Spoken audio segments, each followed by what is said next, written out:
Whether patient as can be, you know, and pancakes to go home, and have a visit.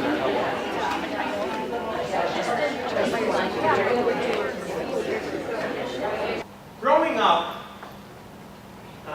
in good old Mequon, Wisconsin, I knew none of what was in this book. My father did not share this information with us. Growing up, I believed a completely different story. What I had heard early on was that his father and his brothers had died of disease while he was running away basically from the Nazis. And that was pretty much the extent of what he really wanted to talk about. He's fiercely devoted to his family. It's very important to him, family. And when you read the book, you begin to understand a little bit why family becomes so important to him. The man that I always knew as my grandfather was not his father. Not only that, but his father did not die during World War II, but instead continued on and had other children. I only discovered this when we were in Israel, where my sister lives with her family. We're sitting down to a meal in a hotel, and my dad tells my mother and I, I've got a story to tell you. And he proceeds to give the outline of a lot of what was in this book. Tell us about it at that time. And by the way, I have found my half-brothers and sisters. I had someone find them. We're going to go meet them tomorrow. This was a very interesting meeting. And they were such wonderful, warm people. And one of the things they said was, you know what? At least here you were lucky. You ended up with a father that was warm and kind and loved you, and a mother that loved you, and you really developed this sense of family that we can find throughout everything that he does. But through all that, it's just amazing to see the man that came out of the beginnings. And that's kind of what this book can show you. And it is such an incredible teaching experience because it tells a story that most of us have never heard about the Holocaust. Basically, what it was like being under Russian control during that period of time. Who knew that refugees ended up in Uzbekistan? I never did. I would never conceive that. But this is a story which tells it. And I hope all of you can kind of read it and understand and get just a small glimpse of the man that is my father and that I grew up. This book actually contains 3 different stories that happened over the years. And when I was 65, I went to Social Security and asked to fill out my Social Security papers. They said, you need to have a birth certificate. I said, are you kidding? There is no birth certificate. It was destroyed in the war. So they said, probably, but they gave me the name of I think it was the Warsaw Embassy in D.C. to write. Just give me a little to write to. So I left, and of course, when the IRS says do something, you gotta do it. They could be as bad as the NKVD in Russia. So I'm not taking any chances. I wrote. And about 6 weeks later, to my surprise, I get a birth certificate in Polish. I looked at that. I could barely understand. I understood a little bit, but not that much. But the most important thing about that birth certificate is it had the spelling of my mother's maiden name and my birth father's name, first name, Hostel. That's a difficult to spell. But my mother's maiden name was really a challenge. She was Hopcher. It's like a big sneeze, and there's no way.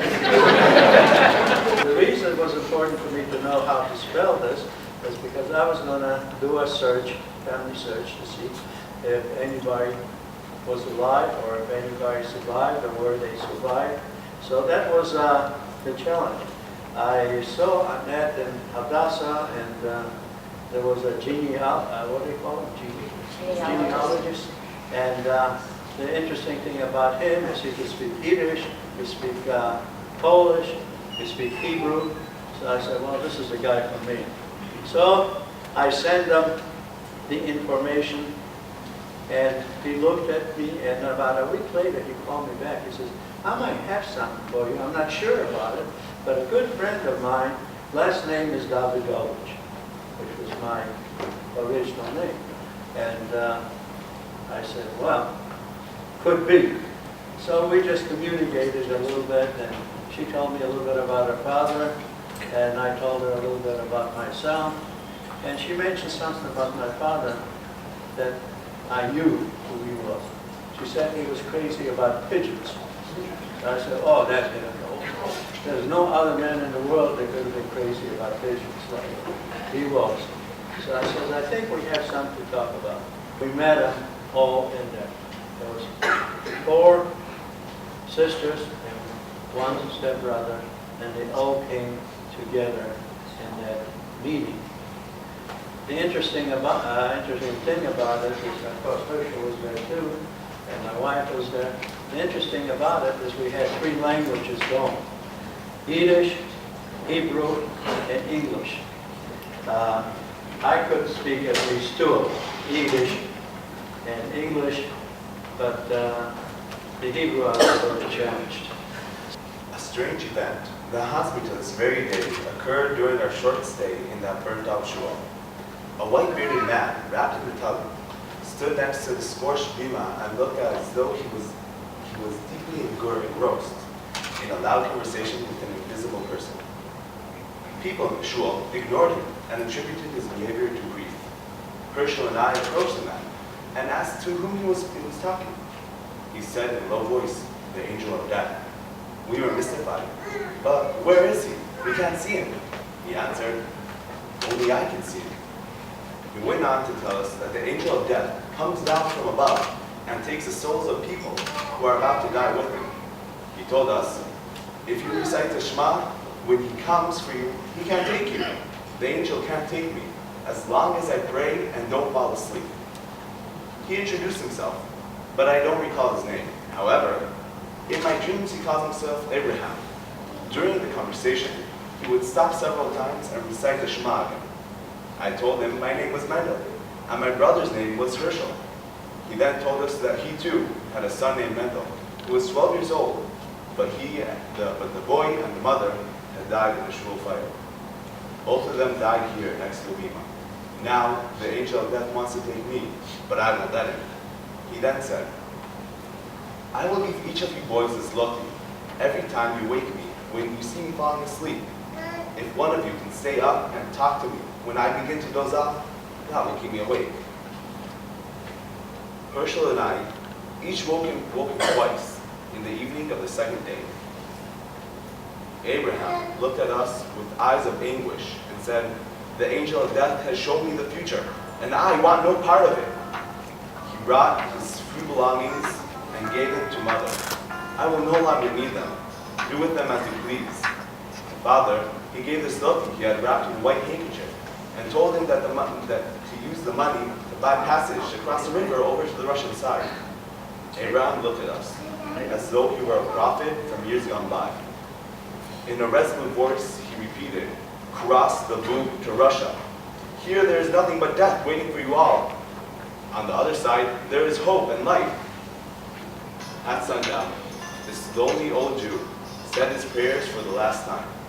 Abraham lay down on the charred floor next to the bima, with his jacket rolled up to make a pillow. He placed his prayer book carefully on top of his jacket, and then he rested his head on the prayer book and died. My father found a rabbi who knew Abraham and said Kaddish for him. With Abraham's death, it seemed as if 10 generations of Jewish history in Poland died with him. The angel of death had been so close to us that we knew something was going to happen. And both Herschel and I felt somehow we were going to be guided by Abraham.